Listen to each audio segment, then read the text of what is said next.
I couldn't remember it there, Senator Seeberger.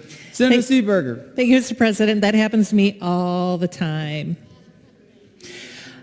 I want to thank Senator Bolden for bringing this bill. Residents of manufactured housing communities need our help, and I'm so pleased that we are able to provide them with that help through this bill.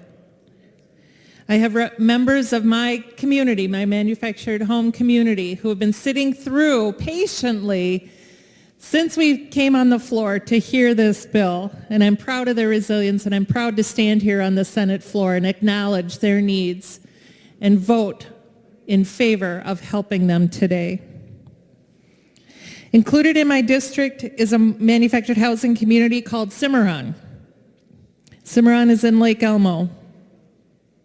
And some of the most remarkable and wonderful people in my district live in Cimarron. Cimarron is owned by a private equity company. And this private equity company has some of the most egregious practices of any manufactured housing community I have heard from or heard about in the state of Minnesota. The residents of Cimarron have seen an increase in rent of approximately 40% since 2020. Keep in mind, this is the last option for affordable housing in Lake Elmo. Lake Elmo is a swiftly developing community in my district. Cimarron is the last affordable housing option in that town. I did a little math now. I'm not a mathematician. I was an English teacher, not a math teacher. But knowing that their lot rents hover at around $1,060 and there are 400 homes there, that's almost $500,000 per month that they receive in rent and over $5 million per year that this private equity company collects in rent. And what do the residents of Cimarron get in return? They get abuse, they get ignored, and they get evicted. The folks in Cimarron have been dealing with the problem of dead trees for many, many years. Finally, the city has stepped in and started enforcing ordinances, and some of these trees are being removed. But for years, they lived under the danger of dead and dying trees falling on their homes, falling on their properties. They have sidewalks that are not maintained. Many of the folks that live in Cimarron have disabilities. If your sidewalks and your streets are not maintained, it impacts their ability to get around. There are predatory practices that are engaged in by the management company. I've heard the following stories. I've heard of the online portal going down and an inability to pay your rent because you can't access the online portal and you have no other way to do it. And then eviction actions are commenced. When this tenant did their best to pay their rent, couldn't do it out of no fault of their own, eviction action is commenced. We had a church leader come this past winter to try to pay the rent of a resident who was too scared to leave their home because of the ICE activity in her neighborhood. And the property manager turned this church official away and said, no, we can't take a check. We can't take cash. Online portal anyway. We can't take rent on behalf of someone else.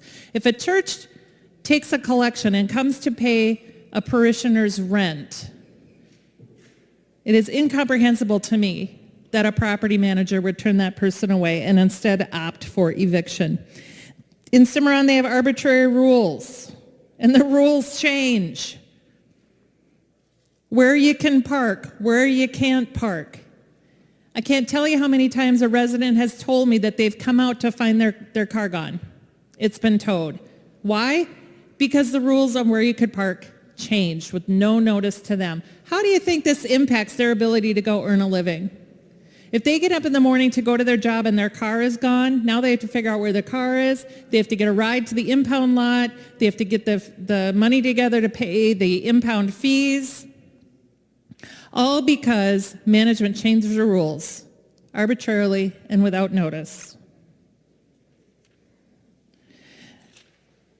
Management issues penalties and commences eviction actions for sheds, improper sheds. What could be a conforming shed one day all of a sudden becomes a non-conforming shed the next day, even if it's the same as your neighbor's shed, which is conforming.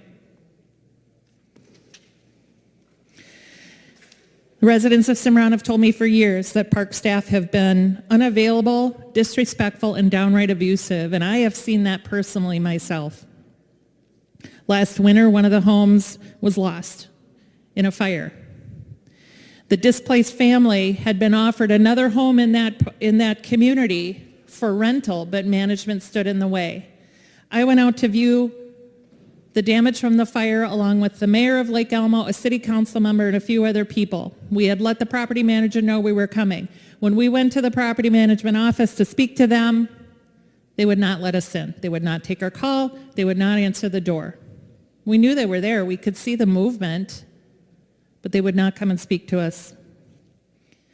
I made many attempts to reach out to sit down and meet with the property management representative, the manager, to talk about some of these predatory housing practices that I see and that I hear from the residents at Cimarron. Phone calls go unreturned, emails go unresponded to, letters sent by the United States Postal Service are also ignored. This past winter, I decided to stop in. I was over in Cimarron, and I swung by the property management office, and I thought, I'll just see if she's there. And it was unlocked. I've never seen it unlocked before. I went in. She was there. When I introduced myself and I said I wanted to follow up, get some time on her calendar, she told me, I don't meet with senators. You have to leave. I couldn't understand why. I asked for an explanation. She became rude. She rolled her eyes at me. She mouthed the words, "shut up," as I was speaking to her. And she told me to leave. Now that's fine. They can treat me however they want to treat me. But that's the tip of the iceberg with respect to the way that the residents of this community are treated. Worst of all,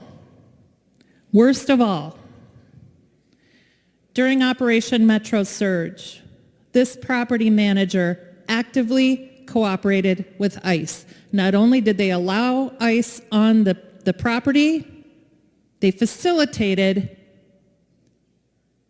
their engagement with residents and directed them to homes of residents. People were terrified. People would not leave their homes.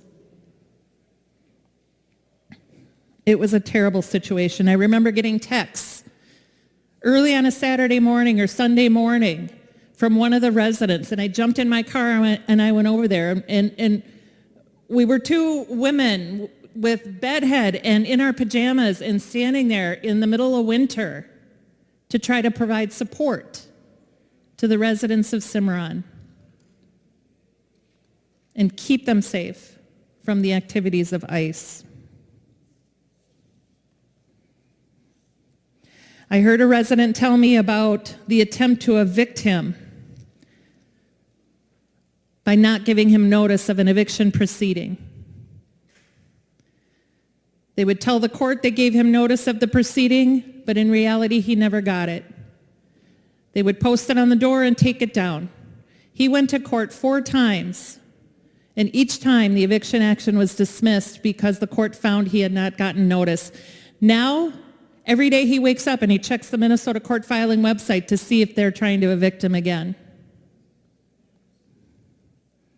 So thank you, Senator Bolden, for bringing this bill. I'm proud to stand here and support the residents of Cimarron, the residents of Three Rivers, and every other manufactured home community in my district and in the state of Minnesota. I will be an enthusiastic yes on this bill, and it is my hope that it will have a path in the other body, despite the fact that the A-side representative in my district who represents Cimarron walked out on them and allowed this bill to fail. Thank you, Mr. President.